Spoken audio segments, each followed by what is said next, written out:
ఆ చెట్టు పేరు ఏంటో తెలుసా? కోలాటం కర్రలు నరుకుతారుగా. కోలాటం కర్రలా? ఆ చెట్టు. ఆ చెట్టా? పాములు కూడా ఉంటాయి దాంట్లో. ఈ చెట్లో చాలా పాములు ఉంటాయి. ఈ ముళ్ళు గర్రలు అని కూడా అంటారు. ముళ్ళు కర్రలకు కూడా వాడతారా? అంటే మామూలు కర్రలో యూజ్ చేస్తారుగా.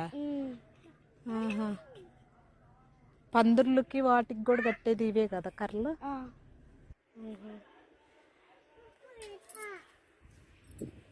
హాయ్ అండి, చెట్టు చూసారు కదా, కోలాటం కర్రలకు ఉపయోగిస్తారంటండి చెట్టు.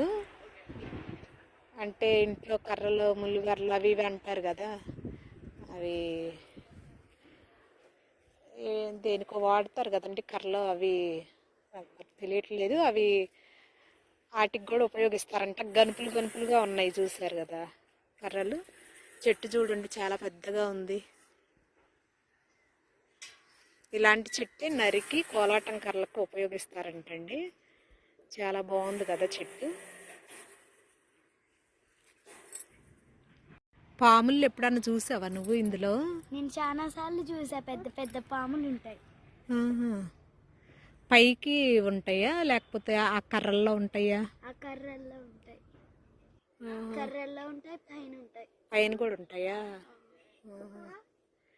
ఇప్పుడు మనం ఇక్కడ ఉన్నాం కదా, వస్తాయంటవా పాములు? ఇప్పుడు రావు ప్రస్తుతానికైతే. ఇప్పుడు నైట్ వస్తాయా? కనిపించినాయా నీకు ఎప్పుడన్నా పాములు? భయమే లేదా నీకు? మా తాతయ్యకి చెప్పినప్పుడే మా తాత వచ్చేలోకి లోపలికి వెళ్ళిపోతాయి. తాతయ్యని చూస్తే భయం వేస్తుందేమో.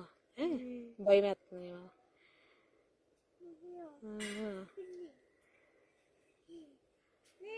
కర్ర తీసుకొని వస్తారా తాతయ్య? కర్ర తీసుకోకుండా వస్తారా? కర్ర తీసుకొని వస్తారు.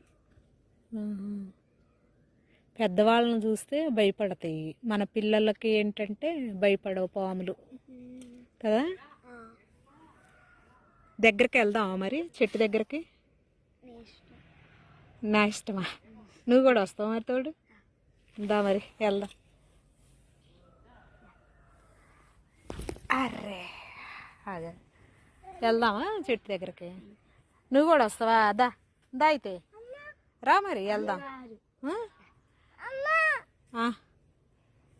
దా మరి చెయ్యి వెళ్దాం.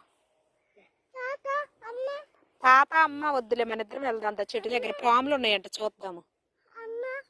అన్న కూడా వస్తాడు, రా తీసుకొద్దాంలే రా అన్నని.